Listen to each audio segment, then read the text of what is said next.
Yeah, you know what it is. Welcome to the best coast. Yo, it's Bronze Age nerd with that collecting elite. Big B McFly steady bringing the vintage heat. Pull up a seat, we diving in the stacks. Silver to the bronze, got the knowledge on tap. From Kirby's Kings to the mutants, wow. We breaking it down in that laid back style. So grab your snacks, let the panels unfold. This is comic book chillin' with the stories we told. Comic book vibes, we flipping them pages. Legends and lore from all the ages. Golden to the modern, we talk that news. With Big B McFly and the nerd cut loose. Yo, you tune into that Bronze Age flow, where comics live and legends grow. Big B McFly in the cut, let's fly. Best coast, baby, comics are what saved me. Big B, yeah.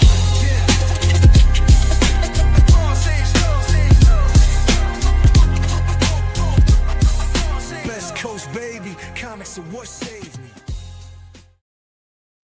Hey, what's up, everybody? Coming to you live from the West Coast, aka the Best Coast. I'm one of your hosts, Christopher, aka the Bronze Age Nerd, and as always, I am joined by my illustrious co-host, Abraham Lincoln. Honest Abe, in the flesh. 7 years ago. No, Big B McFly, the comic guy. What's up, Big B? How you doing, man? I'm good, brother. It's been an interesting week. Yeah. Yep. Yeah, it's been an interesting week for me as well. And we have an interesting show tonight, too. We are talking about our main topic, we're going to get to a little bit later, is talking about J Scott Campbell, somebody who I think both of us are fans of, right? He's the guy that makes soup, right? Yeah, Campbell soup. I got lots of reference stuff for that. I got a stack of cans, my favorite flavors, so I'm ready to go. Yeah, the J stands for juicy. It's really good. So yeah, Jeffrey Scott Campbell. We're talking about the man, the myth, the cover artist, and we're getting a lot of incredible interior artist too. He doesn't do it anymore. And that's what I'm teasing a little bit. Is I have lamented many times publicly that I wish he was still out there doing covers. Before we say hello to everybody in the chat and talk about what we've been up to and what we picked up and all that kind of fun stuff, and then get to our main topic, I want to take a chance to say that we're streaming on 3 different channels. If you could go give any of these channels a subscription, if you're not already, I would really appreciate it. We're streaming over on the EXP network of comic book shows. It's a really good channel. The EXP, there's a link in the description below for that, as well as Big B McFly's channel, aka Honest Abe. And you can go check out his channel as well. And then this is Bronze Age Nerd. My channel is down there. If you want to check that out, well, we would appreciate you subscribing to all those great channels. There's a lot of good content I think you're going to like on those channels. And the other thing I want to do, even before we say hello to the chat, I'm going to change it up a little bit. I am just going to real quickly show you that where we're at for Heroes for Heroes and give you a quick update. Heroes for Heroes is our effort to raise money for Mission 22 to help veterans and their families deal with mental health issues that unfortunately it's a really big issue for veterans. So this is something we do every year. Currently for the 2025 campaign, after our first big auction, we're sitting at $4,262 of our $5,000 goal, which I think by the end of 2025, I expect us to go past $5,000, but we can't do it without your help. I do want to just let everybody know that we do have a auction, really more of an art stream planned for July 26th, which is a Saturday. I believe we're going to start streaming at 1 p.m. Pacific or 4 p.m. Eastern. The time might change a little bit, might move forward or back a little bit, depending on artist schedules. That's going to get scheduled later this week. I'll make a post about it so you can go follow it. If you're interested in drawing on the community art stream, or if you know any artists that want to draw on that stream, get in touch with us. We'd love to hear from you. Last thing I'm going to say is a lot of comic book shipments went out Friday, and some more are going out tomorrow from the last auction. Print stuff, I've got a lot of it packed. I actually need to find some special boxes for the framed things, and I want to find some protectors for the oversized Mission 22 prints we have. So if you're waiting on prints and you haven't heard anything about that yet, please understand that we are going to get to you. It's just we want your stuff to arrive in good shape. And with that said, let's say hello to everybody in the chat. Number 1 with a bullet this week is Hydra Asylum Comics. That is our producer Jay, also a great member of a YouTube channel called Hydra Asylum Comics, another channel you should go subscribe to. GTK Comic in the house in the silver position. Oh, there was a joke that didn't make it through, apparently. That's too bad. And then we got Richard Westfall in here with the Bronze Award, the coveted Bronze Medal Award, the most important one to me. I think he was waiting for that, laying in wait. Exactly. It's time. Get ready to rumble. We have actual Dracula in addition to Derek joining us. What's up, actual Dracula? What's up, Derek? Did you get that piece in time for Drac? Yeah, I've got it. So we have community artwork at the end of the show that we're going to go over. One of those pieces is from actual Dracula. An awesome piece. Yeah, an awesome piece from an awesome artist and awesome person too. I'm going to go ahead and say that. Absolutely. And you teased that art show. I want to say thank you to everybody who's saying that they're going to get involved. And I've reached out to a lot of people. If you haven't responded yet, please get back to me. You can say, I don't have time or whatever, but it'd be cool to know, like, if you're going to donate something. If you don't have time, whatever. Yeah. Yep. I've already got a couple people that have talked about, showing a piece that they already have done or something like that. And then we're going to auction it off during the stream. We can kind of do that as people are drawing and we're taking bids on stuff. That's totally cool. Our live art stream was a lot of fun last year, so I do recommend checking it out. That was super fun. You can get some great stuff, and we got some awesome artists lined up already. So yeah. Do you have any questions prepared about jambalaya? Oh, absolutely. Okay. I'm ready to go. Grab your ankles and get into silver position. I call that pole position. Whoa. Juicy Soup Campbell. The juice is gonna get you. That's right. Not OJ. I'm talking about the old Juicy Fruit commercials. Right. So we were, at this point in the show, we're going to talk about our week a little bit, go over anything we watched or anything that was, newsworthy or just our lives, comic book pickups, that kind of stuff. And then we'll get into our main topic. You mentioned you had kind of an interesting week. What's going on, man? What happened? I've just been getting back into, doing more art. I went and actually got a bunch of prints done for the Heroes for Heroes auction. So there's some stuff that I didn't have before. So we'll have some of my fantasy artwork. Oh, nice. I love that one. Yeah. There's a dragon. And then we've got, as well as I went ahead and did pencils and black and whites and stuff and everything too, and then the Batman pages and all that and whatnot. So that'll be cool stuff we can show off and sell there and make some money for a good cause. So some comic trips. Oh, that's awesome. And I got something else. I got to show the shirt. Oh yeah. It's from Mr. Akins. What's on the comic rack? So thank you, Mr. Akins. He is a super huge John Byrne fan, so I love that shirt. Nice. A little timely too. John Byrne's birthday was just like last week, I think. So. Right. It was great. Cool. So yeah, other than that, I haven't really picked up. I picked up some books from Travis in a claim sale. And you and I hung out in a claim sale, hoping to win a giant size X-Men, but that didn't happen. So. No, that didn't happen. I did make one purchase that's been on my list for a while for a book I've been looking for, and it felt like it was a fair price. It was on Whatnot, and the condition on Whatnot is always a little dicey, especially it was a big streamer who they go quick. They don't really show a ton of condition on books. He wasn't saying condition at all. I did notice on a lot of the books he was showing there was significant spine ticks and stuff, but he wasn't really. He would kind of quickly go whoop, whoop in front of the camera and. He did for some of those shows. Honestly, I think he did an okay job. But he was 600 books that night. So I mean, and he's going fast. He was going as quick as he could. And there was how many hundred people in there? They were giving away a giant 150 at any given time, I think. Yeah. So yeah, giant size X-Men #1 didn't end up in Big B or my hands, unfortunately, or Travis's hands. Travis. Yep. Well, he didn't even stream and went to do something else and forgot and didn't come back to get into the drawing. So maybe he would have won, but hey, how about so yeah, you had that go on. Any pickups or anything like that you want to show off, or anything you want to talk about? I haven't really picked up any books. I do have some. I can show some things that are going to be going out to Christina Payne. She picked up some stuff from me, so we'll show those. Ooh, because she's else's pickups. She's a Goofy fan, so yeah. I got a couple of those Disney covers. They're pretty fun. Yeah, so she got pretty much a whole set of the there's your right goofy on. cover, Christina. The Disney covers from me. So I love that first appearance of Havoc one got one. That's just so funny. Yeah, that one's pretty cool. It's I didn't cool, have the I don't have the what if Donald Duck in here. The Donald Duck became Wolverine, but most of the other ones. So some good ones. Yeah. Right So hey, what's up, Christina? So, oh, we got John Stout in the house. What's up, John? And you know what? Speaking of what we watched, we should ask Jay really quickly because we teased it last week. Because he watched something important to him. So, and this is spoiler free, everybody. Don't worry. Right. Yeah, I would never want to spoil this movie for anybody. So, I heard a movie came out this weekend.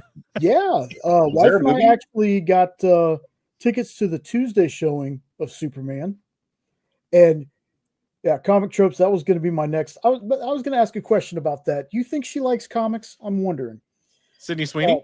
Yeah. I mean, it's possible that Sydney Sweeney would like comic books.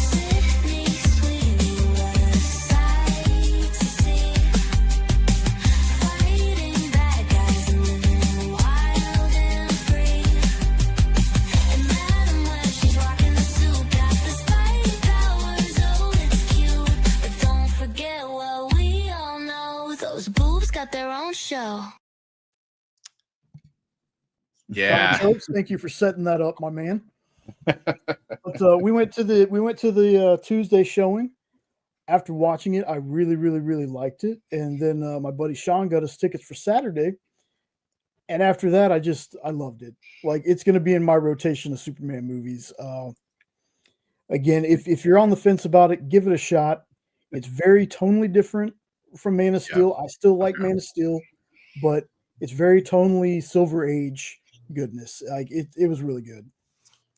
Right on. I'm excited to go watch it. I'm trying to figure out a time that everybody can get to see it. Basically, I'm excited for it.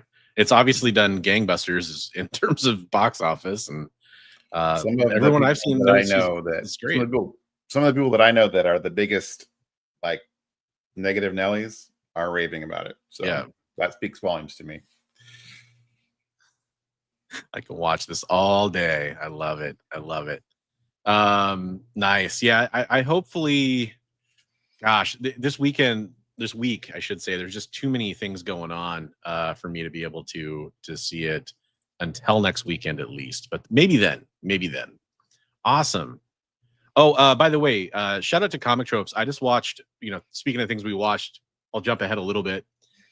This is related to Superman tangentially. He does a great show with Jim Mahfood, and they just did their deep dive on the 80s Supergirl. And it's an awesome, it's not a stream, it's a recorded video, but it's basically them talking in depth about every part of the movie. And they do a whole series of this Trash Bonanza stuff on his Comic Tropes After Dark channel, and I really, really enjoyed that video. That movie is so bananas. It's insane. So shout out to Comic Tropes for that. And very super related if you want to get into the mindset of the super stuff. So yeah. Awesome. So did you pick anything up? So today my wife was supposed to have a doctor's appointment, and we thought we were going to go to this one town to get that done. And we ended up finding out that they just randomly canceled her appointment with barely notifying her, like outside of an app. Oh, no. So she found out today that it was canceled. And so we said, she's off. We can't get seen for her for another couple weeks. So or another week or so. Let's go the completely opposite direction. We went up to Olympia, Washington, and I went to Half Price Books. And I did pick up a few things. I'll just show a few things here that I got. Everything I got was 50 cents. The first few things I'll show is, this is actually my daughter's pickup. So I'm just going to show this because we talk about reading comics every day on my channel. So she picked up some comic books. She picked these out herself. The Bailey School Kids Vampires Don't Wear Polka Dots. Free Comic Book Day comic. She's really getting into comics now. It's fun. And you know, some of these are in rough shape, half price books. They're not bagged and boarded. She got the Pocahontas comic from back in the day, so I think that's pretty cool. Yeah. And then this was, you know, this was the proud papa moment. She thought this was cool, and I'm so proud because, you know, I get the Pocahontas comic, I get the kids, you know, vampire comic, but she picked out Future Foundation 2 because she wanted to read a Fantastic Four comic, and that kind of came out of nowhere for me. And I told her, you know, this is actually, you know, 2's not as good as 1 if we could find that, but it's cool because it's about, you know, their kids mostly, and the I think she'll get into that. But I'm kind of excited because, like, that's reading comics to me. Is like a lot of kids, a lot of people, a lot of us, we start off with random issues in the middle of a run, and we just kind of see if we like it, right? Yeah, we talked about that on our Are We Recommending the Right Things? Like, what books Yeah. you just jumped in head first, right? And you started Yeah, reading. exactly. Just a couple random Avengers issues that were kind of in my area that I'm trying to collect in the early 200s and late 100s. I got a bunch of Kevin Smith Green Arrow Quiver books recently, so I grabbed issue 4. But here's some of the better stuff I grabbed. Man Bat 1. Oh wow, nice. You know, and these were all 50 cents, so that's not bad. And then First Blood Sport, speaking of Superman. There we go. Not a supremely expensive book, but it's nice. Oh, it's a cool book, though. I didn't even look this up. I just grabbed it based on cover. I feel like this might be kind of a Oh yeah, that's yeah, extremely nice, right? yeah. It's a newsie. And Nice. it's a newsstand too. It's not an amazing shape, but it's actually not in bad shape. Like it's not like a 9.8 or anything, but That's from that era that we were talking about during the Heroes for Heroes live stream. Yeah, the low print run era. Yeah. For those that didn't watch that stream, first of all, shame on you. No, I'm just kidding. Big B had a bunch of books from that era that were newsstands. In fact, I think Christina ended up with a bunch of those, right? Yeah, Christina and her friend ended up with a bunch of the Archies. Yep. Got some of the Ken Lashley, J Scott Campbell era Black Panther stuff, including, you know, did you get the Campbell one? Yeah, speaking of Campbell, right? And I literally grabbed that. I already have a copy of it. I grabbed it just for the show because I didn't have to dig for it that way. But I also got the first Shuri as Black Panther. Nice. That's pretty nice. And then one of my favorite little runs in the Green Lantern, Jeff Johns series. That book finds you. That you found that at Frankenstein too. Yep. It's funny. I had this whole series, the Grant Morrison Batman and Robin, and then I sold it when I sold my collection. I bought a comic collection and got like issues like 3 through 20 or something, but 1 and 2 were missing, so I grabbed a copy of 1. And then also with Superman on the Mind, got a little bombshell cover. That's great. I love it. And then this is the book I was actually just talking to Big B about, looking for. These are in terrible shape, really, but hey, whatever. They were 50 cents. 2 copies of Green Lantern 25. Oh, there you go. Which is a nice book. Has a ton of first appearances in it and stuff. And then, yeah, I guess I have one last book. I got a Green Lantern 28, which is kind of a minor key there too, or 28. So yeah. No Joe. I actually looked for Joe, and I could not find a single G.I. Joe issue that I was interested in. There we go. But I think I did pretty good. It's such a crapshoot when you go there. Like Travis and I were saying off screen, Travis and I have gone up there a couple of times, and we've done pretty good. We go up the I-5 corridor and hit as many as we can until we run out of time, run out of daylight. So no, not the first thing, but it's, you know, you look at the cover, you're like, oh, and then you look, right? The first thing I noticed was that Sydney Sweeney should be playing Betty. I'm not playing the video again. You know, I'm gonna say this very carefully because I have not. First of all, I have not seen Superman. Watch the cord. Sorry. Yeah. Millie Alcock, of course, was cast as Supergirl, but man, Sydney Sweeney would have been a good choice. Do you need to jump off for a second, or? Oh, if you were actually talking, you're muted. Okay, cool. So yeah, got some decent stuff. Oh, thanks, man. Yeah, no GI Joe was around. It was really, it was, it is like Big B was saying, it's a real crapshoot when you go to half price books. And gosh, what else was there that I was like thinking about? It had a lot of John Byrne's Nextmen, some other stuff too, but it's at a certain point, it's like I'm not trying to buy a ton more books. Hey, what's up, Comics Limited? How you doing? Saving her for Power Girl. Yeah, you gotta bring her in as the heavy hitter. She's perfect for any role. Her and Roy Thomas. So did you see that Marvel and New York honored Jack Kirby? I did not see that. That sounds really cool. I pulled almost no news or comic book stuff for this week. We were coming back from Olympia. We were out of town and came in. We went to a few other places too, of course, and came in, like, had to make dinner, had to get my kiddo ready. So I didn't even get a chance to watch any of your show, Chris, which I normally try to tune in. So I missed some of the news there. Oh, they renamed a street, Jack Kirby Way, Yancey Street. That is very cool. Oh, that's awesome. I love that. Oh, that's great. I hope they have like a somewhat stereotypical green Yancey Street sign or whatever, like they do in the comics. That is awesome. Oh, it might not have been permanent. That's a good point. Hopefully it was. That's so cool. So while we wait for Big B to be able to hop back in, I guess we'll just get started. Oh, there he is. Hi, Big B. Yeah, somebody borrowed some computer stuff from me and they're like, the right cord isn't here. And I'm like, I gave you every cord I have. You have all the cords. Yeah. All the cords belong to us. Right. All your cords that mean belong to us. All your bases belong to us. No one has any idea what I'm talking about. I'm sure. Old reference. Yeah. Our age here. He had to eat his dinner.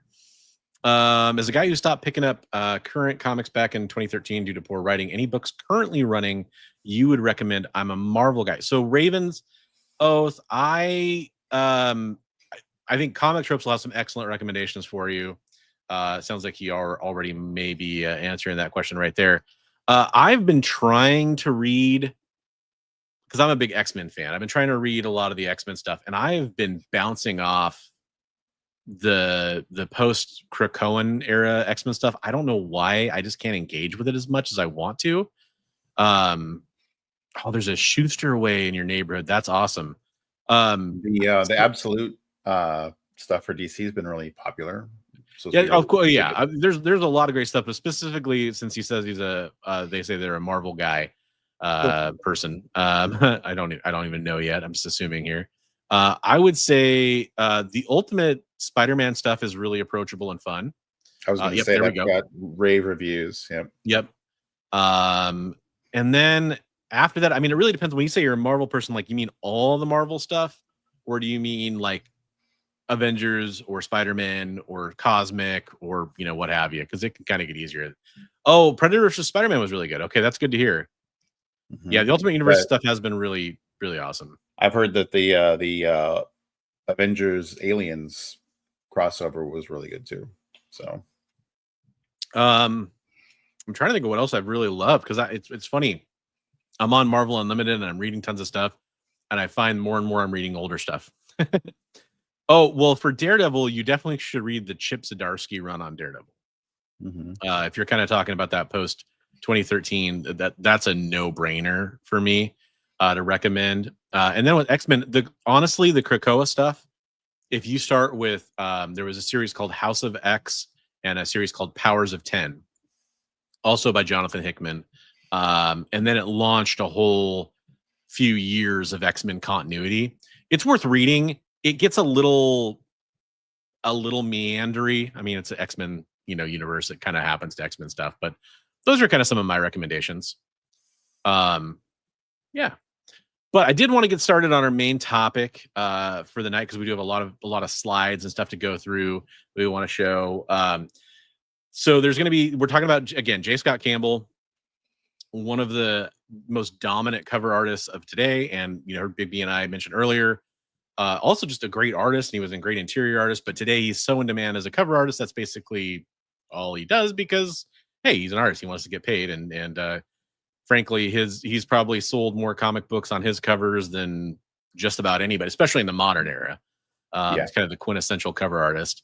But we have a lot of great covers that we're going to show, but it's not all covers. We're going to show some of his early stuff. We're going to show some black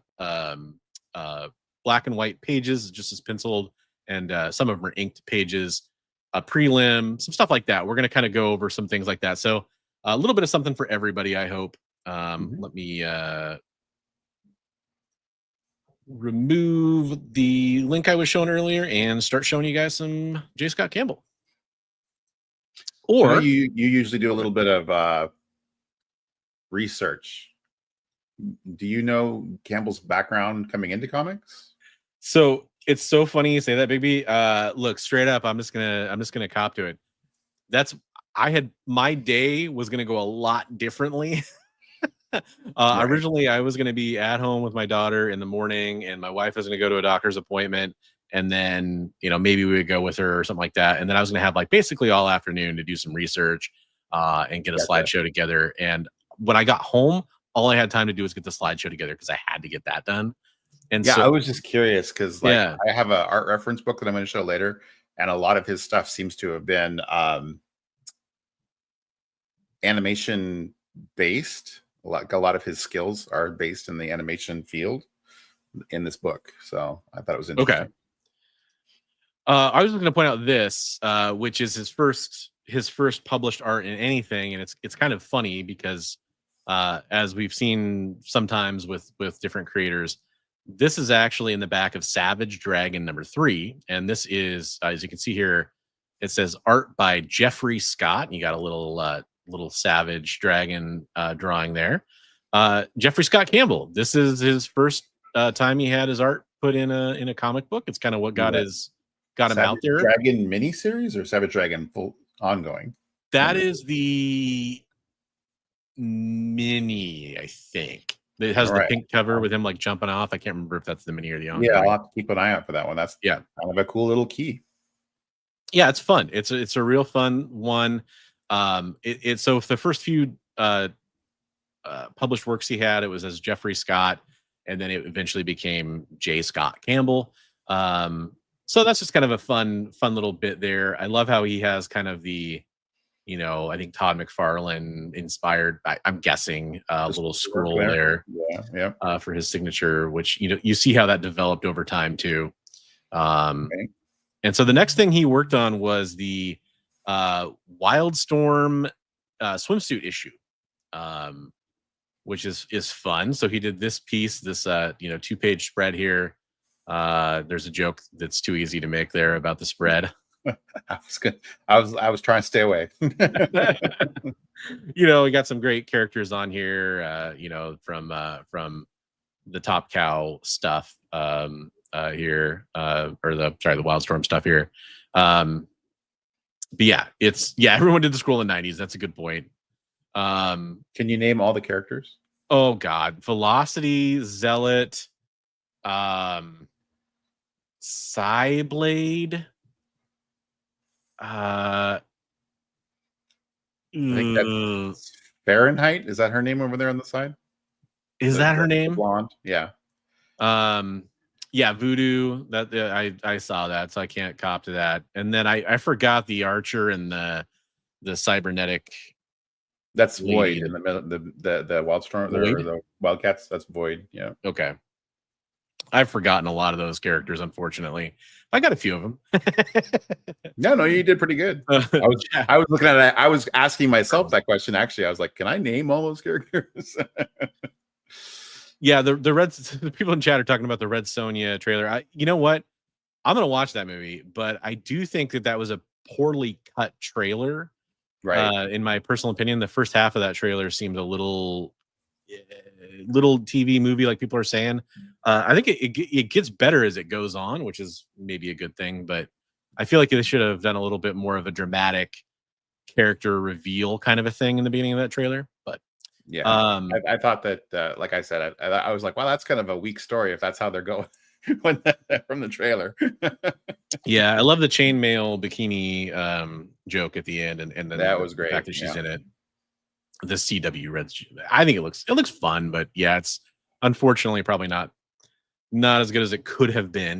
Maybe. But only time will tell when we actually watch the movie. Yeah. But he could be actually great. did 2 pinups in this issue, the swimsuit issue. And by the way, this is his first, paid artwork essentially in a comic book. So this is a fun book to pick up. But he That's also kind of a did. spendy book too, right? I got a copy of it not that long ago for a decent price, but I don't know if the person knew what it was, maybe. Right. But this is Cybernary. He did this pinup on the left here That's cool. as well. It's kind of interesting to see some of his early stuff, pinup stuff. That thin waist is something that was always kind of there. Right. Yeah, I don't know who the lady with the bow and arrow is either. That's a great question, Comic Tropes. But you can see here, it's the Cybernary with some green scaly friends and an island-inspired version of her uniform by Jeffrey Scott. You got a little alligator background, like, good background Yeah. for what this is. No one's really going to be looking at it, but it's fun. I got to be honest, I do not know the character of Cybernary at all.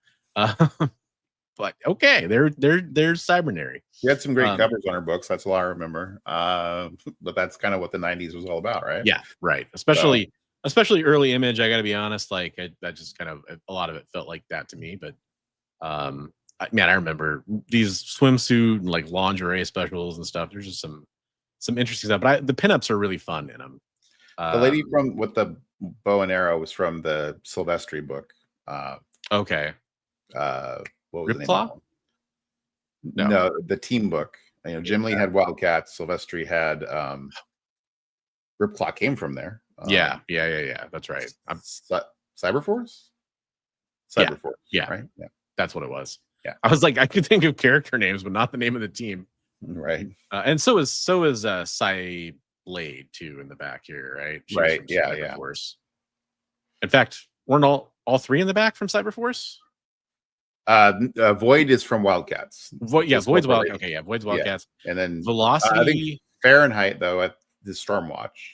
Yeah, that sounds right. Yeah. Can you name your pinup babes from 90s Image? The teams that they came from, right? So we'll move forward a little bit, and by a little bit, I mean a lot of it. It's not necessarily in chronological order. I wanted to kind of quickly talk about some of J Scott Campbell's most iconic covers. I think it's and I have a section of this slideshow later on that's some more iconic covers of his, but I think perhaps maybe this is his most famous cover. It's really hard to say, but to me, this is the one I think of. Famous or infamous? Perhaps, yeah.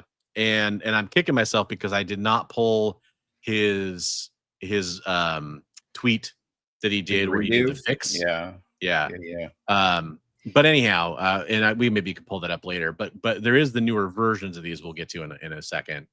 So this is ASM 601. Again, I think this is up there as being one of his best covers or most famous covers, at least.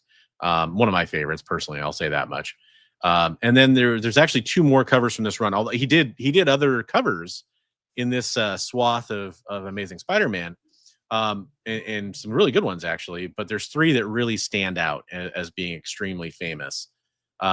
This one, which is ASM 606. This is obviously Spider-Man kissing Black Cat with Mary Jane looking in the background. This has been parodied and homaged many times. Oh yeah, Mark Spears homage. I mean, there's been 1,000 homages to ASM 601. There's Harley Quinn, Warren Liu covers are really good. There's quite a few. It's a really good cover. Yeah, it's.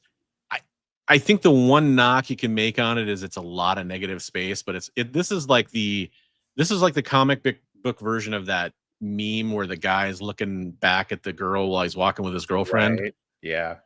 This is even worse than that. He's full on kissing the other girl. I mean, it's to me it's in the same vein, right? Yeah, It's kind of in there. And then this is the kind of, I think of this as like a trifecta or a triumvirate of J Scott Campbell Amazing Spider-Man covers. Those 3 books are very expensive. Yeah, absolutely. Especially for around this time for ASM books. The infamous Meow, ASM 607, Felicia Hardy, in the spider costume, kind of. I don't really know that that's how Spider-Man's. I don't think he really wears like a tunic, but well, I mean, maybe it tucks in. You got to have some. Maybe. Why is it infamous? Okay. So the reason that there's an amateur artist that called out ASM 601 and ASM 607 specifically, and said that the proportions are unrealistic. It offers an unrealistic interpretation of what women look like, and it's unreal beauty standards. And they tried to draw, I think they tried to draw ASM 601 only. They also called out the perspective. Yes, because he kind of did a fishbowl lens a little bit on it, and so the guy was calling out perspective, saying that the lines weren't right. And I mean, I think it's a great cover. So yeah, and that's exactly how exactly comic tropes. Yeah. So J Scott Campbell, I think he handled that in the best way you possibly could. He said, you know what? First of all, this is kind of, I'm paraphrasing here heavily. This is the art that came out. I think it's not bad for the time. He's like, but you know what? That's a good opportunity for me to draw it in the style I would draw it today. Right. And so he redrew it. Said, like, there are a few things that needed some tweaking. So, I mean, he copped to it, but yeah. And then this is my favorite part of it is he took this cover specifically and said, why don't you out there draw it in your style? And there were hundreds, I mean, maybe more than hundreds. I remember seeing tons and tons and tons of replies, at J Scott Campbell or whatever hashtag. I can't remember what the hashtag, like J Scott Campbell critique, or it was something like that. And people were drawing this in their style. And we're talking like, everything from amateurs to famous artists were redrawing it and putting it in their style. It was great. It was one of those things where you took something that to me started out pretty negative and it ended up being like a positive, trying to get people to draw, basically. That's awesome. That's something that I think we aspire to do, right? Yeah. Take the negative and put a positive spin on it. So yeah. He showed the underlying structure and it was all right, but I think, I don't know. I think that it's just one of those things where I know a really big J Scott Campbell fan, like a super fan. He has like essentially a 9/8 of like pretty much every J Scott Campbell cover ever made, including all the really rare ones you're thinking of when I say that. And he points out that his J Scott Campbell's knees and back of knees are always a little weird to him, and legs are always a little bit long. That's just his style, though, and that's kind of what we're talking about when we talk about artists like this. We look at their style. He has a certain style of women, and it's a very a lot of women tend to look pretty similar, especially later in his career. I'm not saying he's not capable of, he's definitely capable of drawing different body styles and all that. I've seen it plenty of times. But I mean, he's a great artist. It's just like that. Like he's found what works and what's been making him money, and he's going to stick with it. Yeah. But to be fair, like it's a style that I think a lot of people like. There's also a group of people that hate it. They get tired of it. They see too much of it, and that's true of so many things. So there's a whole. When we talked about Jim Lee, there's a whole family of artists that have tried to fashion themselves after Jim Lee. There's a whole group of artists who have tried to fashion themselves after Campbell. Yeah, you look up art by John Royal or Paul Green, and you will potentially even be fooled into thinking that it is their art sometimes. Yeah, maybe. And a lot of the Zenescope guys. Yep. I don't know. That might be Royal too, but on some. Paul Green does a lot of stuff for Zenescope. Okay. Yeah. But yeah, it's definitely one of those things where I understand the criticisms for sure. I also happen to be a fan because some of the stuff we're going to get to here is stuff that I absolutely absorbed and loved in the late 90s when I was really, this is when I was in the prime of reading comic books that weren't G.I. Joe or X-Men. This is like when I started to branch out. It was things like Gen 13. It was things like Danger Girl eventually. So Gen 13 came out of, you know, Deathmate Black and all that stuff. Jim Lee definitely heavily involved, Alex Garner involved, but really Brandon Choi too, of course. But really, you know, I think J Scott Campbell kind of made Gen 13 his own when he took over and started doing the ongoing series. He obviously did some of the covers and stuff for the limited and all that. But you know, it's a very much a time capsule book, but I loved Gen 13 at the time because I was the right age to read it then.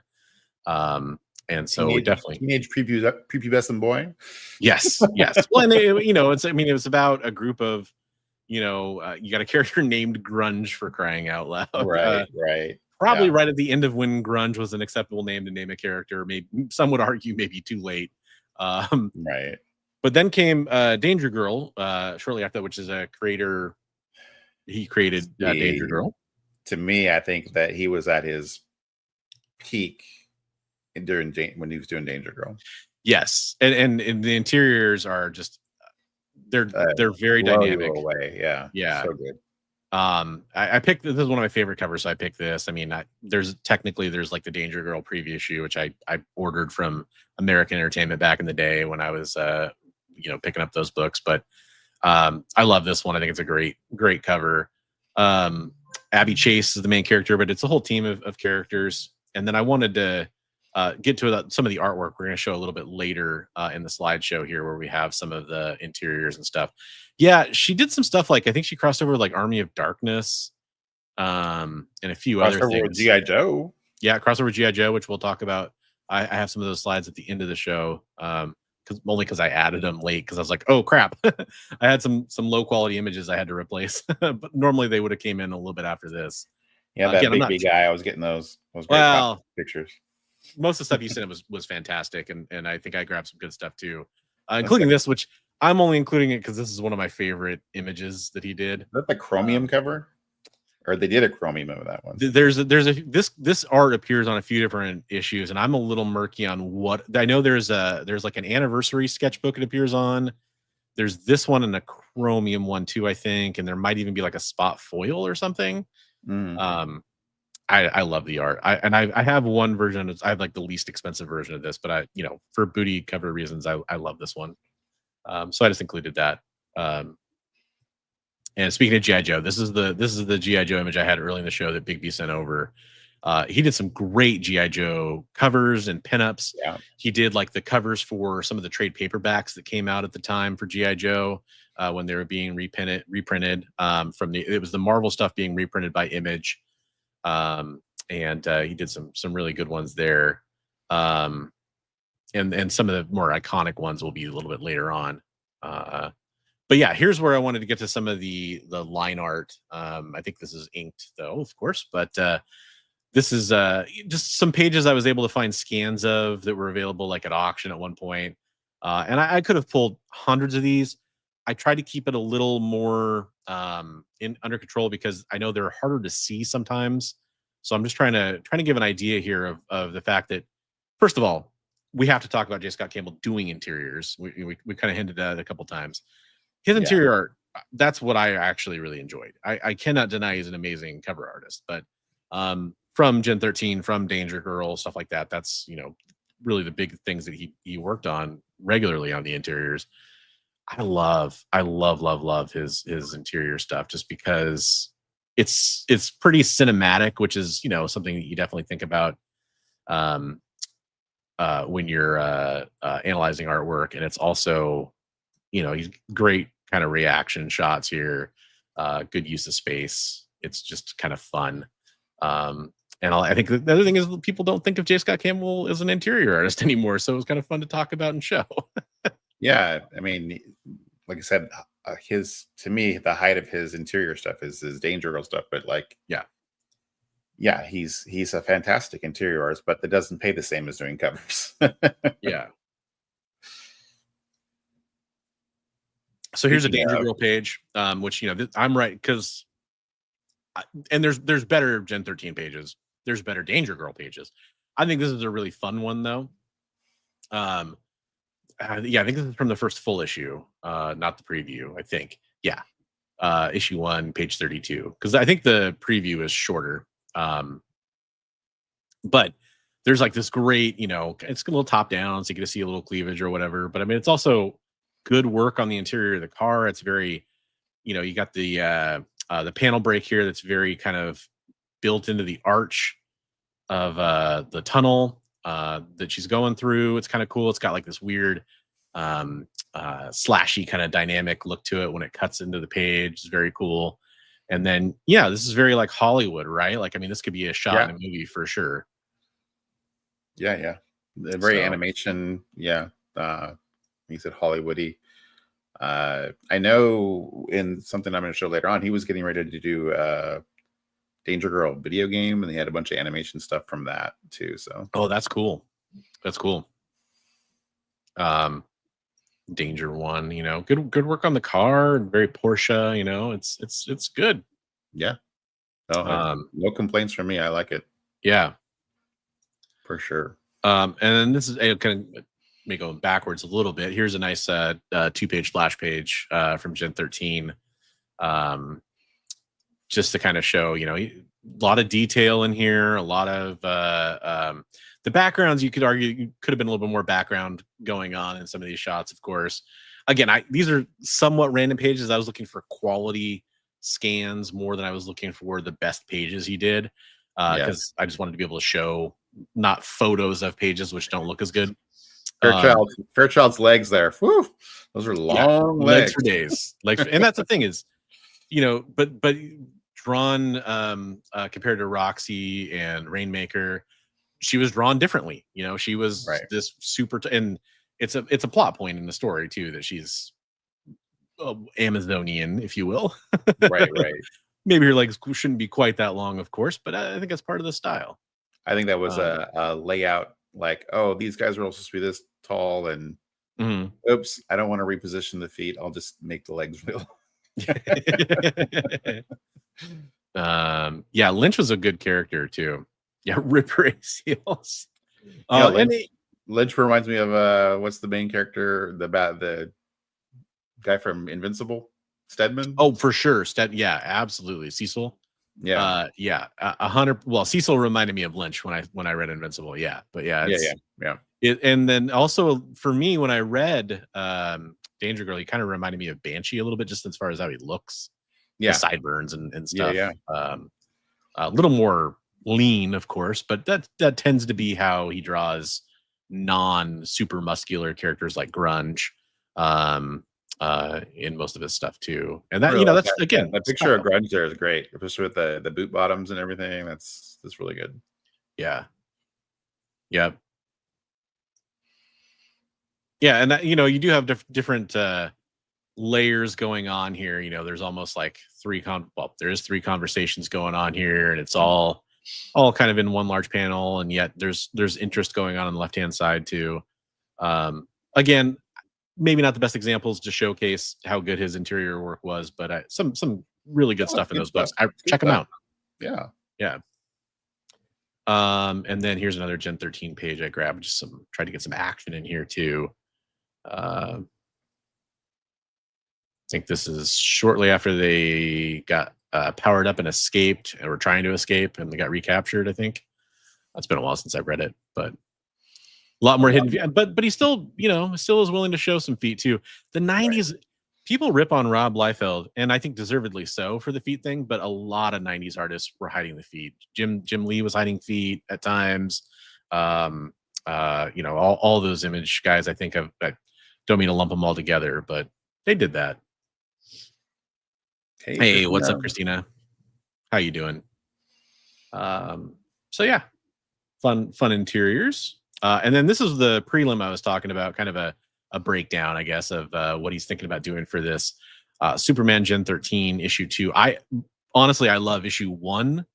It's covered quite a bit with Superman and Fairchild on it. But this is Fairchild and Supergirl. So I just wanted to kind of show a little bit of this, a little bit of the anatomy that he's laying out here. Again, you're talking about characters that are different statures. The other criticism I think that is rightfully made of J Scott Campbell is female faces can tend to get pretty samey, but we've talked about this with other artists we've covered before, and that is something that a lot of artists unfortunately tend to have happen to them.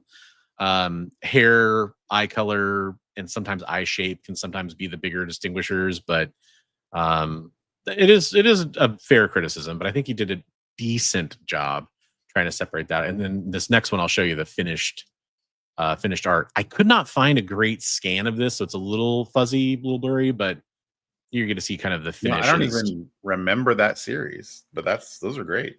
They're not something that's easy to find for me, at least at this point. It must have been relatively low print. But again, I'll go back to the prelim real fast so you guys can kind of see that, and then go to the finished. Just some really great stuff there. Yeah. Make sure I'm not missing too much. You have a Gen 13 page by Steve Dillon that has them meeting Jesse Custer. That's cool. Wow. That is cool. That is really neat. And yeah. Well, just to show off to me, some of the beginnings of where you're seeing J Scott Campbell and how he turned into such a, and he doesn't just do pinup covers, of course, but that's what he's probably most famous for. Pinup style, good girl style covers, that kind of stuff. Here's some of where you can see he was never afraid to use some of that style in the interiors to good effect. Hey, it kept me reading. I was in the right demographic. Right. Yeah. So gosh, I'm trying to remember all their names, Comic Tropes. It was there was like what? Sydney, Abby Chase. Yep. Chase. And I'm trying to remember was it Natalia Castle? Here you go, right here. Yeah. And then she ends up becoming the the spy that works for the opposite side, right? Natalia. Yep. So my 3D modeling for art. There you go. Yeah, that's the excuse.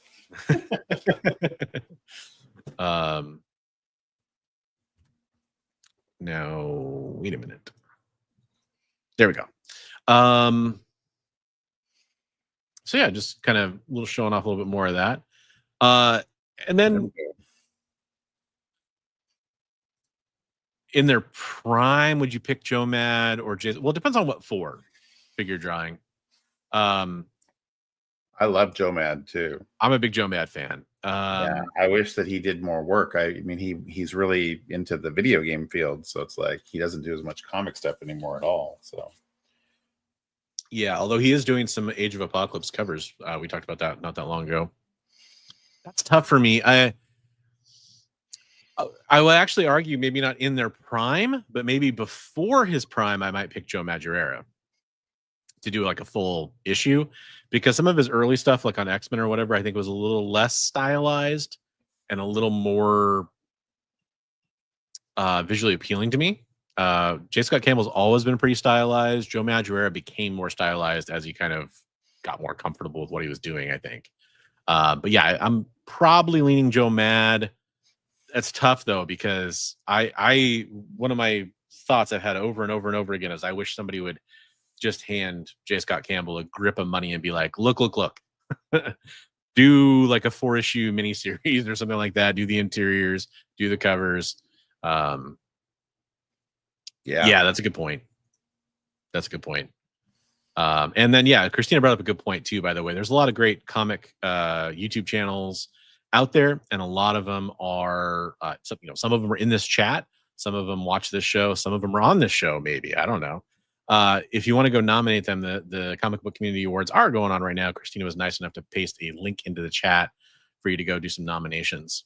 Hey, Christina's in there too for awards too. So, yep, absolutely. So this is a series that kind of I couldn't even say when this started happening or what his first covers he did like this were, but this is a series of covers he did for X-Men. He kind of did this for a while, where on his site he would have these exclusives, and he would do like 4 or 5 different covers, and he still kind of does this to this day. These came out several years ago though, and they were a little like the X-Men 1. They were kind of like a connecting almost set of covers, very much of a theme. So obviously you got Wolverine and Professor X here. By the way, here's a criticism all level. I've never loved J Scott Campbell's Wolverine. Yeah. That's my one. That's the character all throughout that I don't love the way he draws. But then you have Rogue and Gambit. Obviously, great pairing there, of course, for a cover. Very, very awesome. Yeah. And one of the more sought after covers. Then you have this. This is a great homage to one of my favorite covers, the Death of the Phoenix cover. You've got Cyclops and Jean Grey here. This was actually a Christmas present to me at one point. Really? That's yep. cool. Yeah, my wife got me this one because she knew I liked these characters. And then you got Psylocke and Archangel here, of course. That's a great cover. Yeah. Yep. And you know, another thing you'll see too, like good color theming, good, you know, color theory, I guess you could call it here. Mm-hmm. Really makes those covers pop. And then yeah, so as much as I may not love his Wolverine normally, this is a pretty fun cover. Also pretty rare, pretty valuable cover. Yeah. You ever see that in a dollar bin? Grab it. Yes. Yes. In fact, I could not find a high quality scan of this one in the time I had. And I did kind of look through some of my usual sources. So this is from like High Bid or something like that, I think is the scan. But man, just such a fun cover. Maybe not like astonishing to people, but now it's a very sought after one. That's what a few of these next ones are. This goes right along with it. It's kind of Deadpool is ringing in the bling, as he says at the top of the cover here. The last one was a Wolverine Volume 4 Issue 1 variant. This is Siege number 3, J Scott Campbell variant, obviously. Very, very sought after books. If you ever see those, grab them, especially that Wolverine one. Yeah.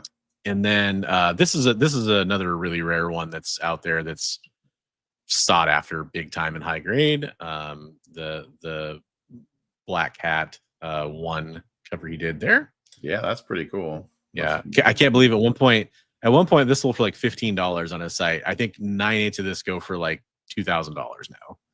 Oh my goodness. Yeah, it's pretty good one to go out there and find.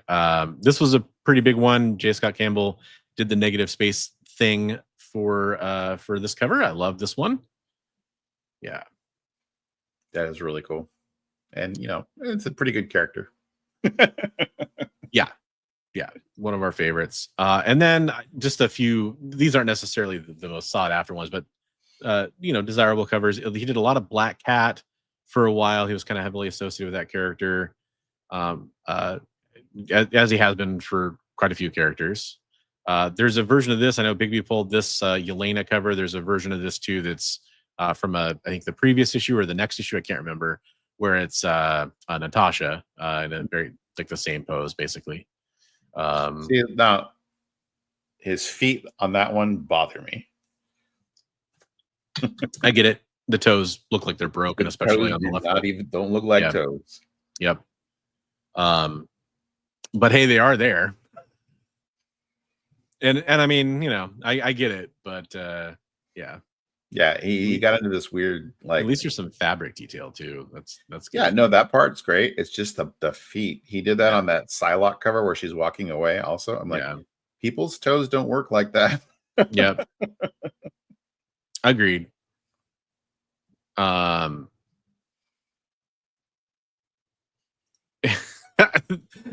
butt and the boob thing. Yeah, that's a really common criticism too. Then again, like, I don't know. I've seen enough people do it in real life now to where it bothers me less. Now that Instagram has, at least for me, become a pretty extreme experience, just scrolling through it sometimes. That's a cool. I've never seen that one. Yeah, it's a really good one too. He had a bunch of great Black Cat covers. I think this is it's maybe not insanely, you know, detailed with the background and like that, because it's just the kind of coloration, but I love the posing there. It would have worked really well as a like a horizontal cover as well too, maybe. Another really famous Psylocke cover I just wanted to throw in here. Yes, Arthur Adams does some great butt boob sketches. Yes, we definitely will get to that comic tropes. It's kind of one to get through some of the Definitely star that. yeah. Yeah, that War of the Realms one is great. I love that one. Yeah, good hella cover. Again, just more Black Hat. I feel like for a good 5 years or so, he was just so associated with Black Cat. Yeah. Here you go, the milk bath. Which is that Sydney Savage cover. Yeah. Just read that. It's an homage. The Abby Chase cover, right? Abby Chase, yeah. I think you're thinking of Sydney Sweeney, who you'd love to see. No, I'm just kidding. That too. Yeah. In the milk bath. Yep. But the point being here, where we're kind of going, he's firmly in this pinup cover phase at this point in his career. And then forgot which slide was next, but then we get to this, which is kind of cool.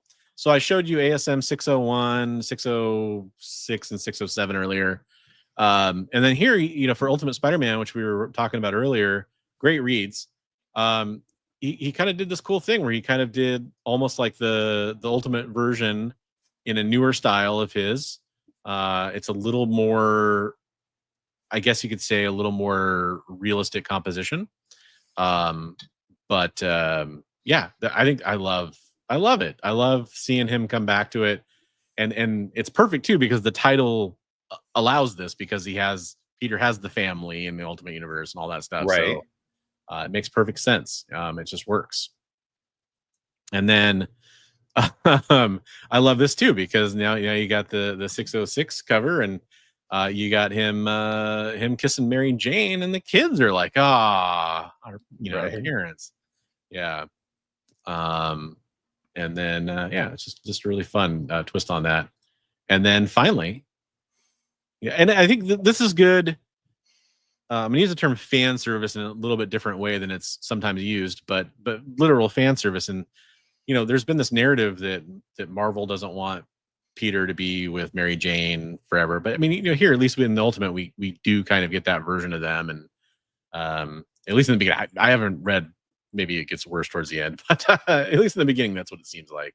Yeah, I think I kind of feel like these are, I mean, they're still sexy, but they're more wholesome than because you got the family aspect or the relationship aspect. So and again, just comparing the anatomy here, like I feel like maybe he was extremely conscious of that because of that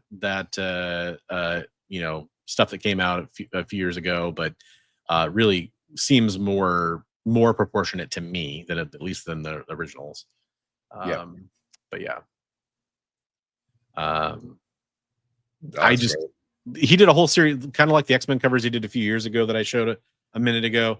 He did a whole series of these where there's like a Magneto cover and there's a Banshee cover. There's a few really good ones. Like that. But I grabbed this one. That's really cool. Yeah, Storm and Iceman. I think this is just a really solid one. It looks like it should have been part of that other series almost. Hey, what's up, Awesome Sauce? Hey.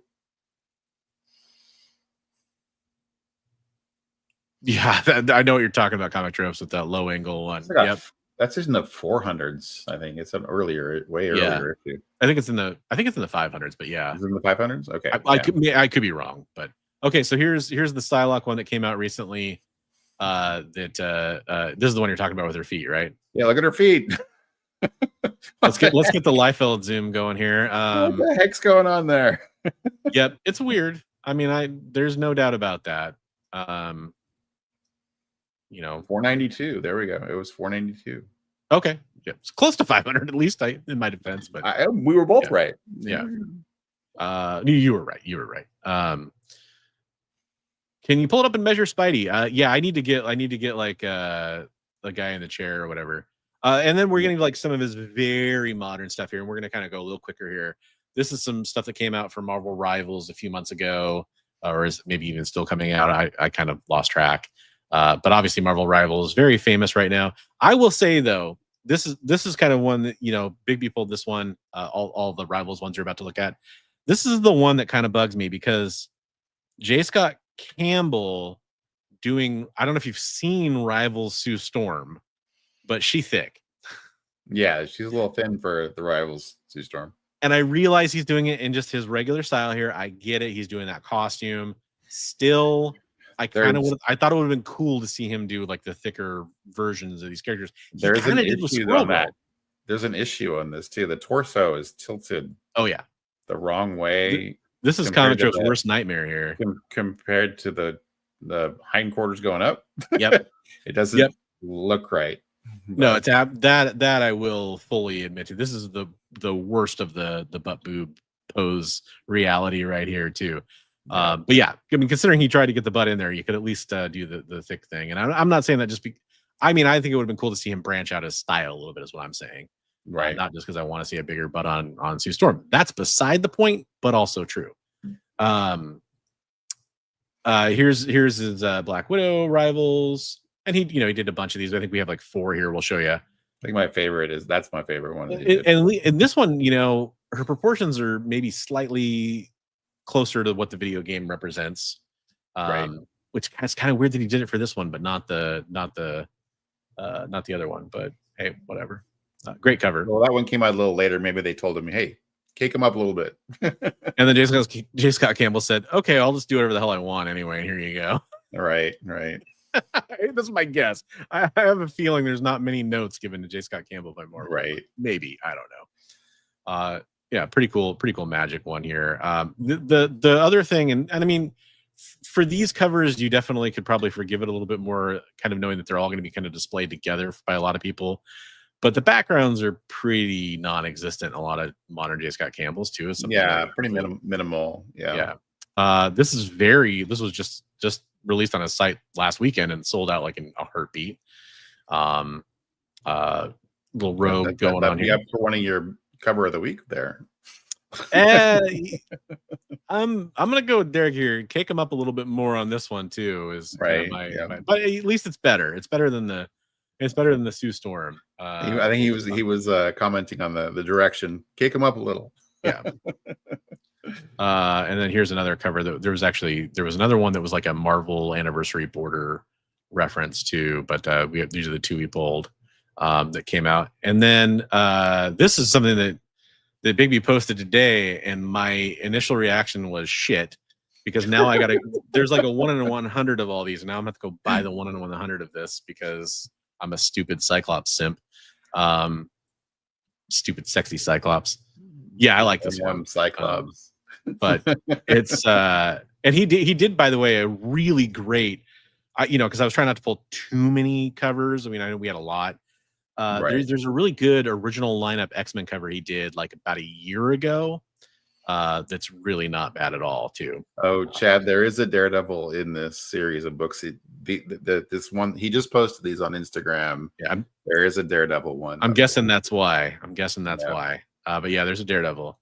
And then just an Abby Chase. I think this was I can't remember if this was the cover, if this was just a pinup in the back of a book, but it's an art print available on his site that I just happened to grab late in the show.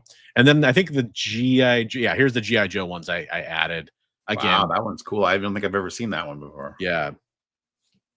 And then the kind of infamous ones he did, these are quite spendy as well.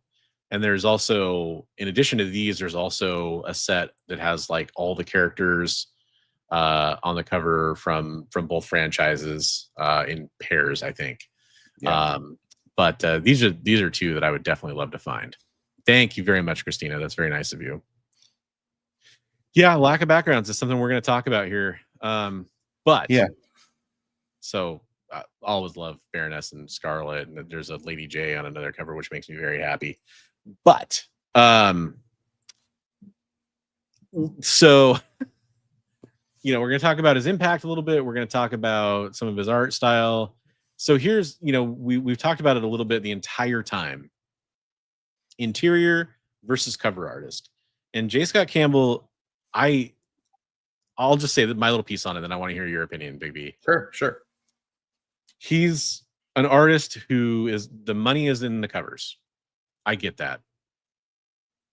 It doesn't mean that I wouldn't love to see him return to do some interior stuff. And I feel like at this point in J Scott Campbell's career, with all the stuff he does, all the great covers he sells, I feel like that would be a selling point for a book. And I also feel like maybe it would challenge him as an artist to do more storytelling and more backgrounds and stuff like that. You saw in some of the art we showed earlier, he's never been huge on drawing a ton of backgrounds. Right. He's definitely capable of it. Again, I could have pulled better examples to showcase some of that. He too. does a really good job of it when he does it. Yeah, and I think that's the thing about doing interiors. Look, almost every artist, just about, skimps on interiors or uses some trickery, and sometimes it's for story reasons. Sometimes the focus needs to be on the character. Sometimes it's a negative space, trick to draw you to the character. Sometimes you don't want to be distracted by detail in the background.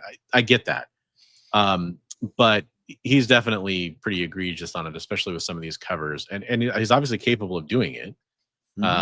So that's interesting. But the other thing I would say is he's such an in-demand cover artist. I feel like it's created with him, Adam Hughes, there's others, Art Adams is kind of at this point now. It's created this cover artist only mentality that a lot of artists bring to it. And some artists, that is their forte, right? They can do great characters.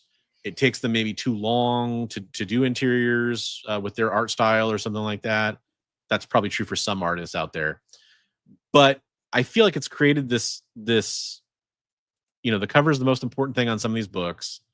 There's a ton of variants out there that showcase artists like, you guys all know Art Germ and, all these different people that are all out there doing this. And this is not a knock to any of those artists. I'm glad they're out there. I'm glad they're getting work in that respect. It's very good, but it does sort of, at least for me personally, make me think about like the era where the interior artist did the cover and tried to showcase something inside or something about that story a little bit more.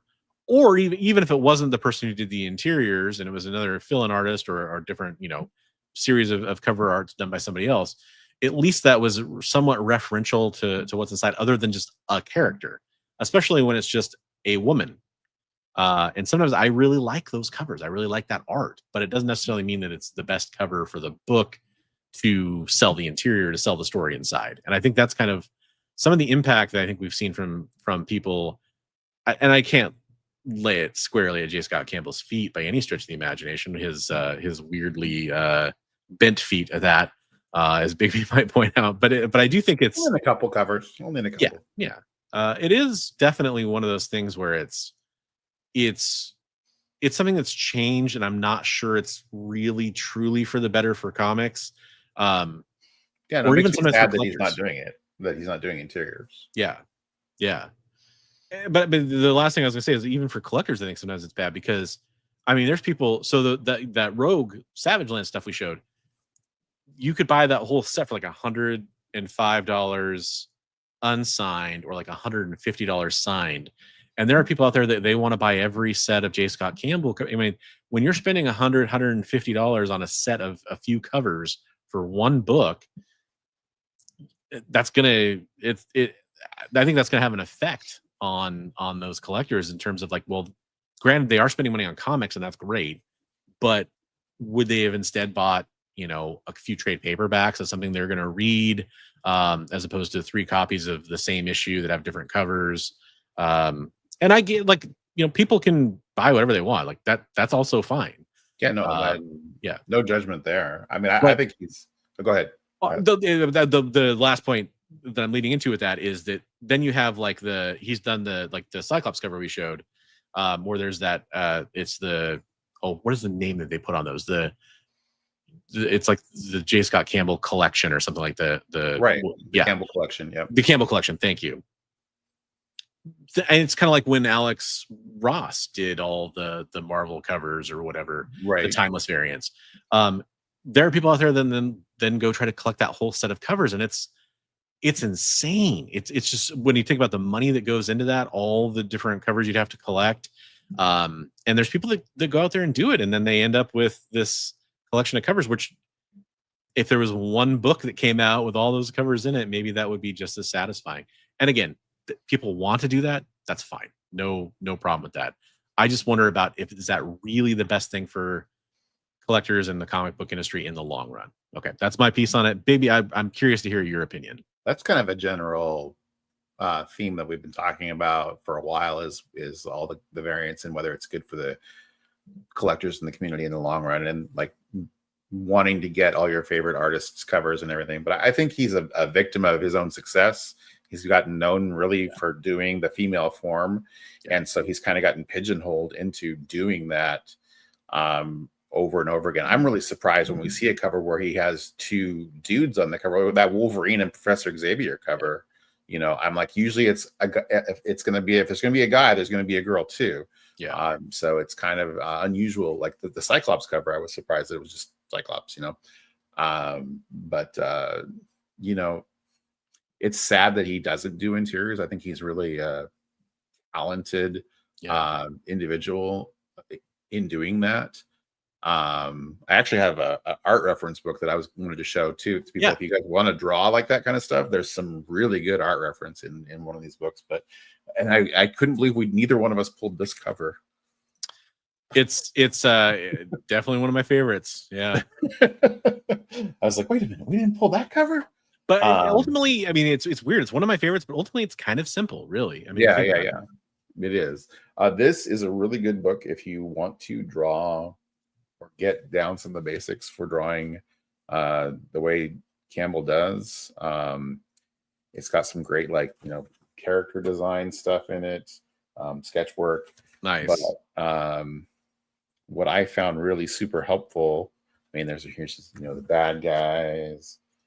But what I found helpful in my art is there's a couple pages in here.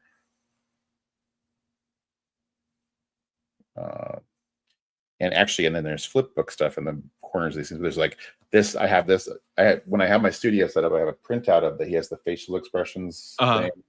That's pretty cool. To be fair, I made the criticism about the faces being kind of samey. He is capable of doing some really expressive faces, at least. And this is what I was talking about, like the animation, because he was doing like showing like more of a Disney-esque style. Yeah. Style. But I put bars on here because they were anatomically correct. Oh, but, sure. Like he has the body form broken down, like you know, in here, the head's high and all that, and how he draws noses, how he draws eyes. What I found also super helpful is at the top of this page, he has like a design thing for like an action figure design. And I found that really helpful in drawing, like the way that he showed pivot points and everything else.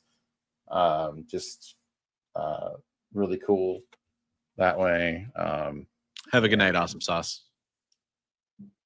So let me show you one other thing out of here. Well, this character that never appeared because she was a video game only character, the mechanic character. Kind of like a cave woman kind of thing? She's a mechanic. Oh, I thought she had bones or something, but they're wrenches or whatever. Two big wrenches. Okay. Yeah, she does have two big wrenches. I see that. Two big wrenches. That's right. But there's a bunch of stuff in here for animation and whatnot for they were going to do a Danger Girl video game, and then there's like all these cut screen things that he did for the game. So I guess that's part of it is, you know, kind of Comic Tropes made that comment earlier about whatever happened to Danger Girl. It's like, dude, Danger Girl relaunch #1 by J Scott Campbell coming out. That's going to move some books. Yeah. But even if he just did like the layouts and he had somebody else help him with the finishes or something. Yeah. So if you guys want to, if there's people out here that are, you know, we're encouraging people to draw, this is the J Scott Campbell Danger Girl sketchbook. And I don't think it's really expensive. I know it's been printed multiple times with different covers, but it's pretty cool. It's got and like I said, it's got a flip book going both ways of animation of Sydney and Abby doing their thing, one with the whip and whatnot. But it's really cool.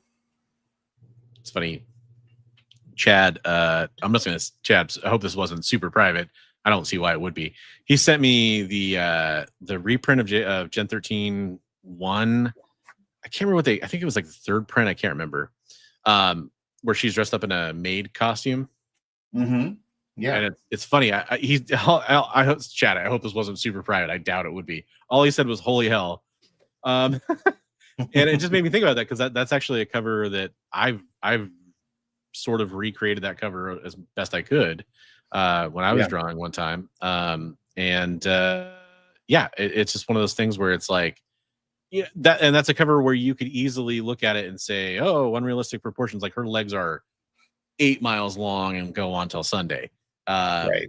But it's a great cover in my opinion. It's one of those ones where when I got back into comics, I made sure to go grab a copy of it, because it's like, hey, that's something I wanted. Right. No, that's a great sketchbook. And yeah, I think that it's funny. I have every bit of confidence that J Scott Campbell could draw a more proportionate, proportionate comic book pose, but I think his style is just, I think he just goes with it by feel and is not as worried about proportions being anatomically accurate. And I think that's fine. It's stylized for sure. Yeah. The Encore #1. That's right, Chad. Thank you. I was trying to remember what exactly it appears on. But yeah, it's really I can see why it's really polarizing, I guess is what I'll say. Yeah, I mean, and like we said, I think it's sad that we are seeing more and more people, once they become successful, they get pulled to doing those covers, but it pays a lot more to do covers is the sad fact. And like you said, that we're seeing books that have the covers have nothing to do with what's going on in the interior, other than they share a character in common, but ultimately the cover sells the book, right? So 100%. The none of what I said is like arguing with the reality of the situation. It's just I just question that comic books do a lot of things, and this is true of almost all businesses too, by the way. They do a lot of things to make money now, but I maybe sometimes wonder if it's what's best to keep everybody engaged long term. Right. No, for the health of the industry long term, it's interesting. It'll be interesting to see how things shake out. Yeah. For sure. 100% agreed on that. But yeah, J Scott Campbell, I mean, like our criticisms aside, he's doing just fine. Hey, Mr. Campbell, if you watch this, I love all your stuff. Just a couple things about your feet. Well, and it's funny because I'm a huge fan of his. Like I'm somebody who has to like pump the brakes because I don't want to, as much as I would want to. The reality is I can't own every J Scott Campbell cover, so I have to like kind of figure out where I draw the line. We want to get all of those Campbell covers and Hughes covers and all of that stuff. If you're somebody who's thinking about that, danger grill. If you're somebody who's thinking about that, my advice would be wait. Don't get them when they're new. Wait until a year down the road, and they're going to be much more affordable for the most part, unless it's one that is a very limited edition one that's sold out. Well, and that's the problem, right? Because so with some of his exclusives, like those Rogue ones that just sold out, maybe those are a flash in the pan, maybe not. But there's a better than even odd with J Scott Campbell, that when he draws somebody like Rogue and it's exclusive and it sells out that quickly, that the cover could continue to climb. Right. No, I mean, that's the thing with his exclusive stuff. Yeah, it's not a bad bet that it's going to get worth more, but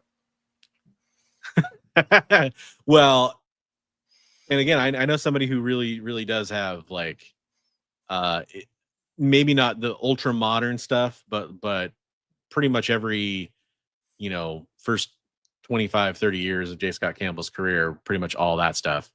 But there are people out there that definitely are into that. And it's something that I try to caution people in believe me, I speak from experience in some of these ways. You got to be careful. Like if you don't picture what your comic book collection will look like in a few years, if you keep collecting the way that you do, if you do that, sometimes you might find like, oh, actually 3 years from now, it'd be fun to, have this run that I never collected, or to not have as many boxes around, or to, people have different, and that's all fine. That's all personal perspective. But if a lot of people who collect comics impulsively collect covers, or impulsively collect certain artists, or impulsively collect comics in general, and sometimes that can lead to problems down the road. That's all I'll warn. His Essentia cover is pretty odd. Yeah, exactly. Yeah, Oh. figure drawings idea is not a bad idea. Taking screenshots if you're just a cover collector. Yeah, I mean, there's I've done something that. about having that physical book in your hands, but yeah. I have a whole folder of like comic art that I really like, and sometimes I end up getting those comic books. Like if I see it out in the wild, sometimes I do, but a lot of times it's like, okay, I can look at it whenever I want, Right. And if you're able and you have the space and the money, more power to you. Do whatever you want. I'm just talking about what will actually make you happy. Yeah, for sure. And I think that we're kind of on the same page there. I was kind of half-heartedly, while we were talking, I was trying to find if I had a digital copy somewhere of that art I did, because I was kind of curious now. I somewhere I do, but yeah, that would be cool to see for sure. Yeah, I guess I could actually try searching for it. I think I named it correctly. Nope. Yeah, I mean, ultimately, I love his artwork. I lament the fact that he's not doing interiors, and I kind of wonder if a lot of artists, I wonder if they feel like a loss not being able to do that, Yeah, because I'm sure they had a love of that medium. Obviously he has a love of that medium. His stuff looks so great, the cinematic way that he draws everything and stuff in those. So I wonder if there's somewhere a little bit inside of him he kind of misses that. It's funny. I've had some somewhat private and somewhat public, depending on the artist, conversations with some artists that are very notorious cover artists now. Generally, none of generally the ones I've talked to, I'm not speaking for every artist here, they don't look back, generally speaking. Like they're like, right, I can draw, 2 covers a week, 5 covers a week, whatever it is, and make more than I was making as an interior artist. And you want to think that it's for the love of the art, and that they would want to just create pages and stories and stuff like that. I think a lot of them, though, they're happy. They're happy to of course, they're doing it professionally. They want to pay the bills. That makes sense to me. But I think the romanticy of comic books makes me want to say, like, oh, I hope that's the case, right? Like, I hope you want to draw again. But I also understand the business side of it completely. It's a job. You got to make a living. Yeah. You got to meet your deadlines. I haven't watched it yet, but Nerdy Megs or Nerdy Musings just did a interview with Kubert's daughter. Oh, nice. Sarah? Yeah. Is it Sarah? Or, oh my gosh. Is it? Forget her name.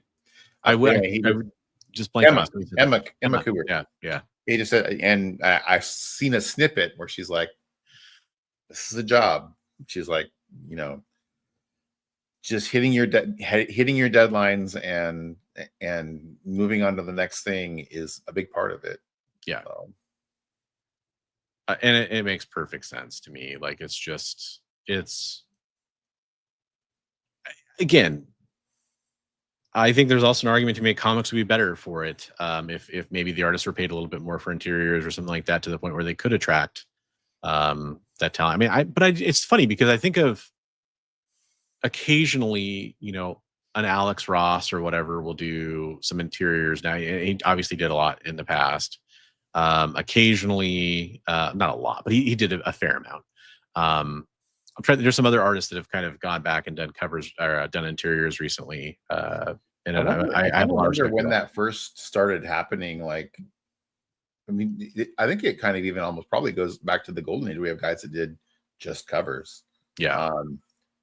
But I mean, like Neil Adams became pretty prolific at doing almost all covers at one point.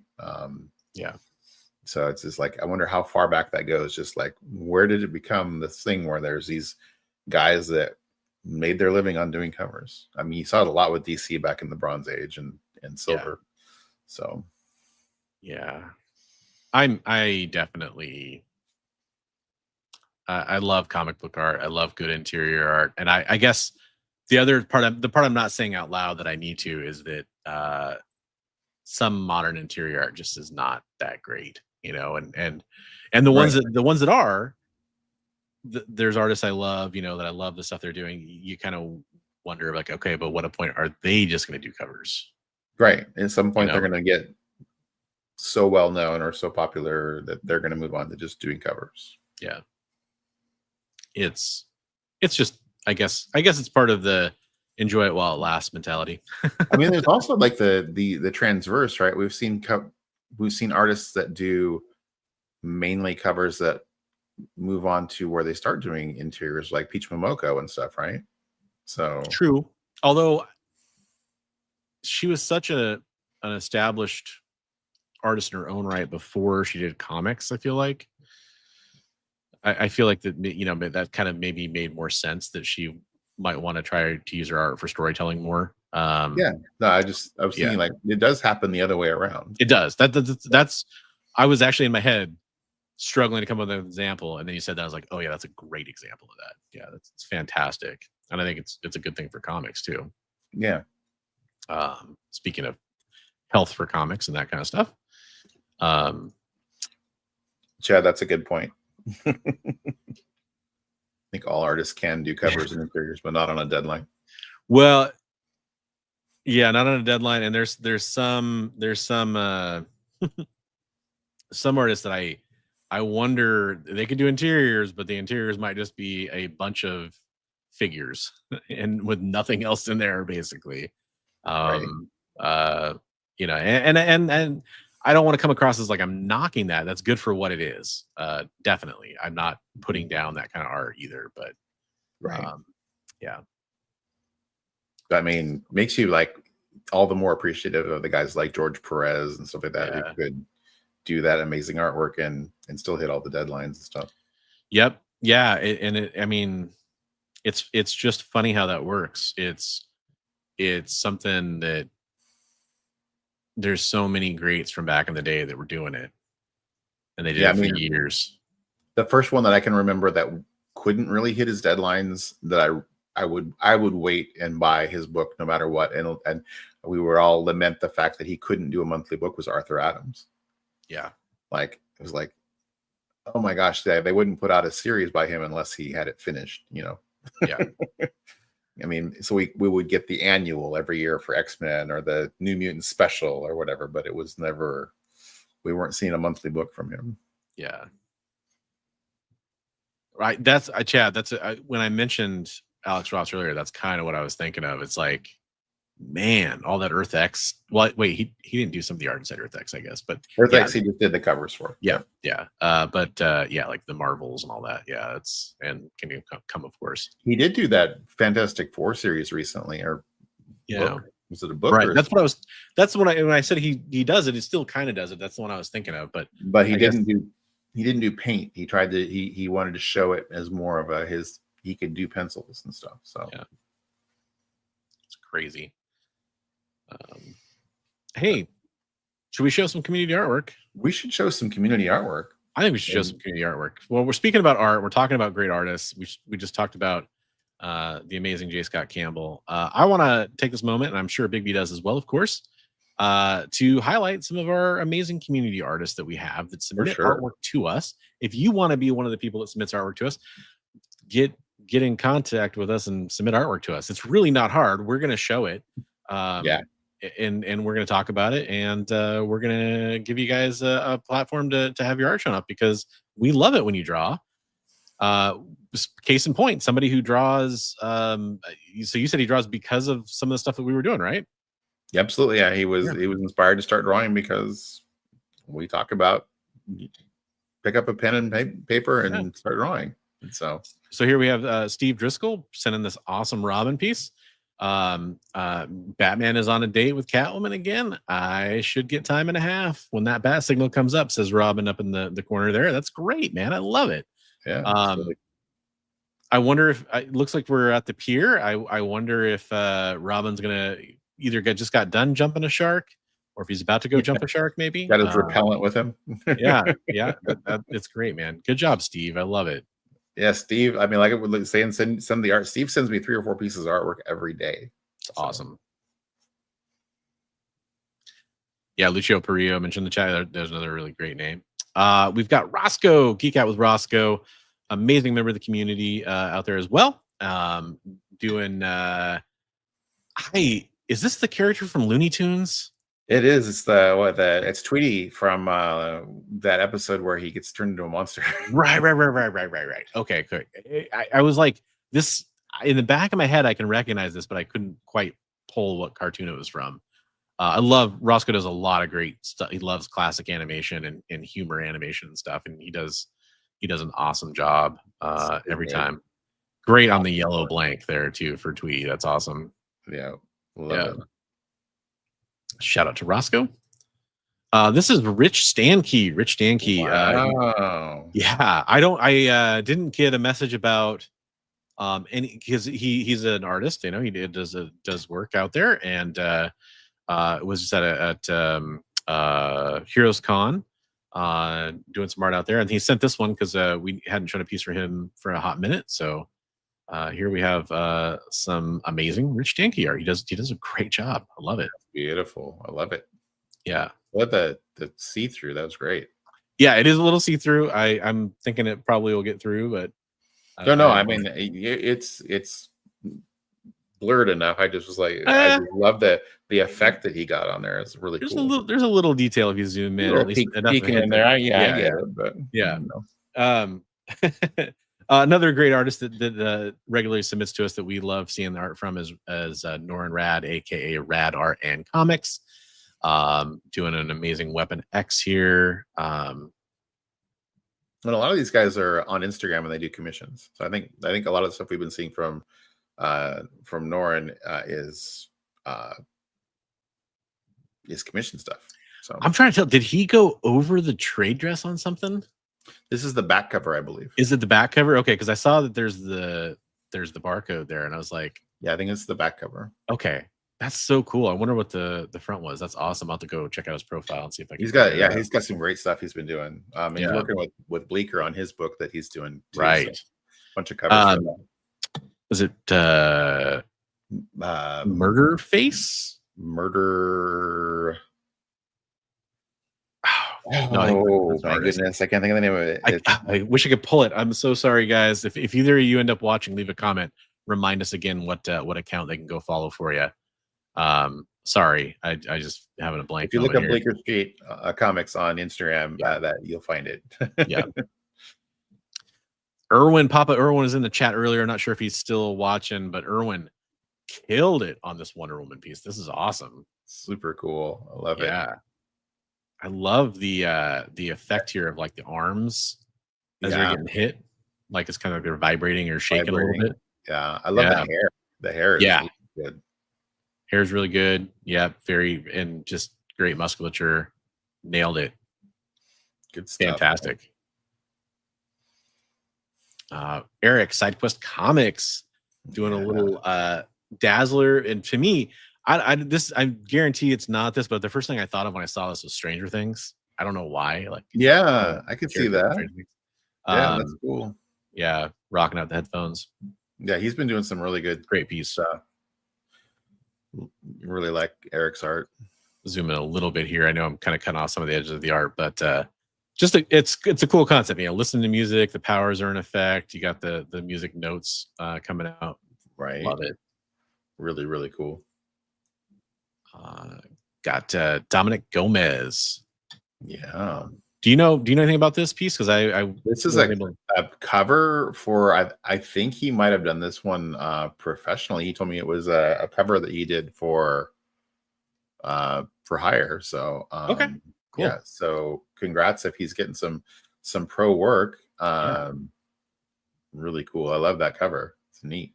But go check him out, Dom Gomez on Instagram. You can see all of his stuff, and another great artist.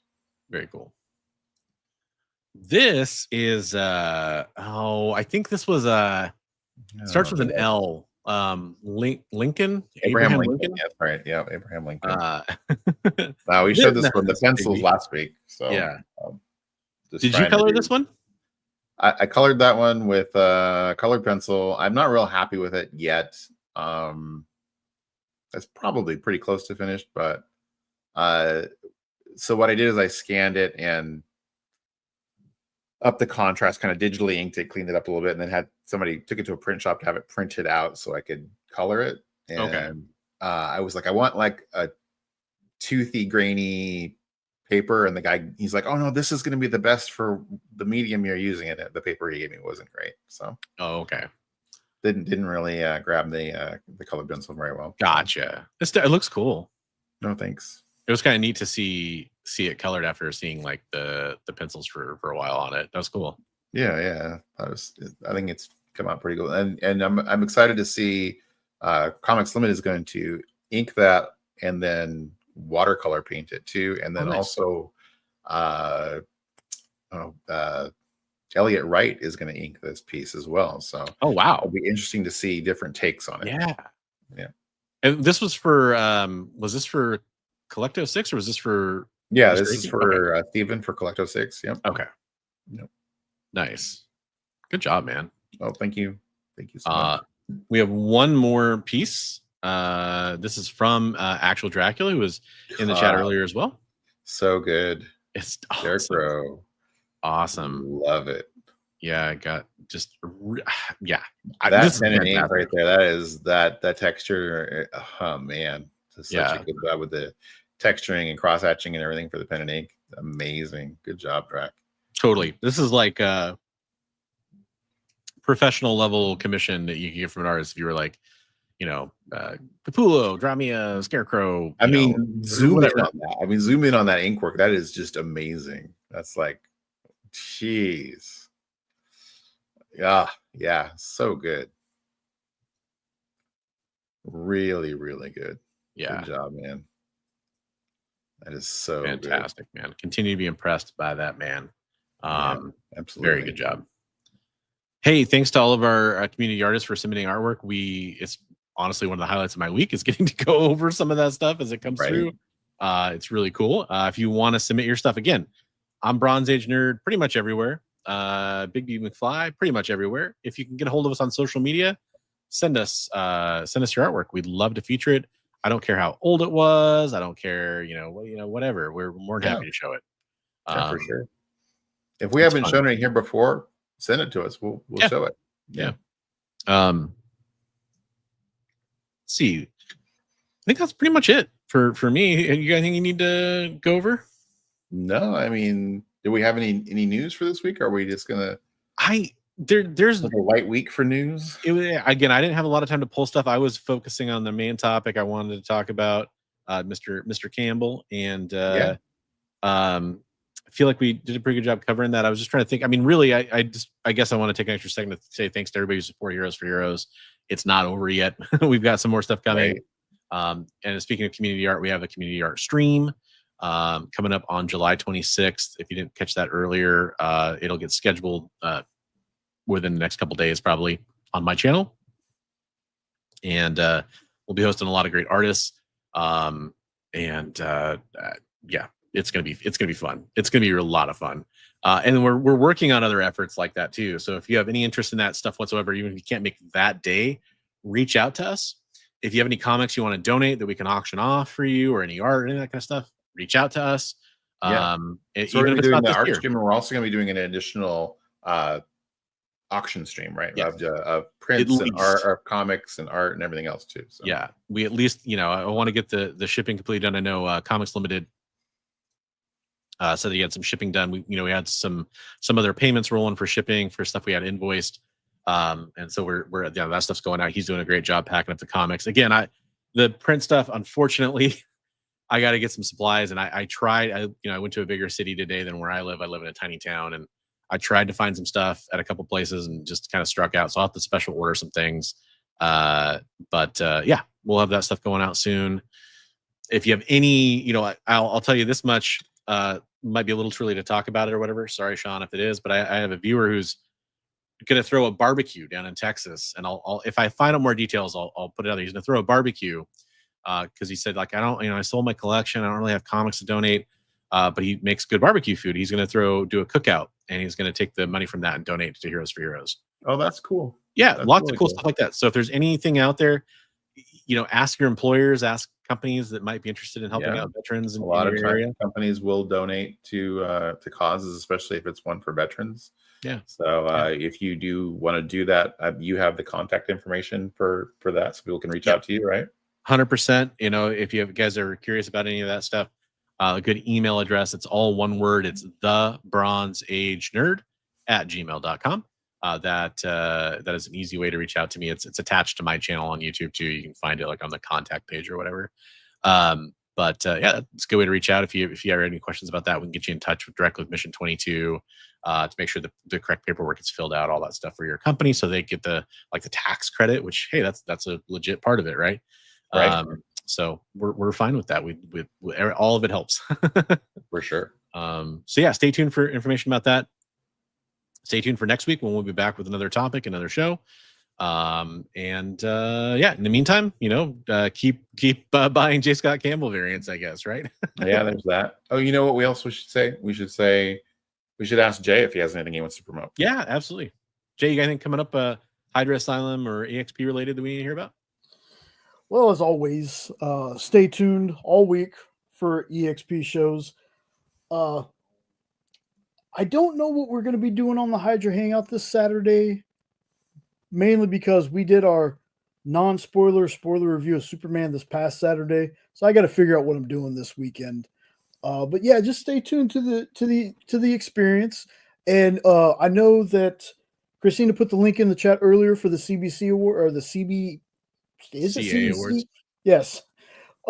Make sure you go. There is a lot of people that I follow that are on that list, including the two gentlemen on your screen right there.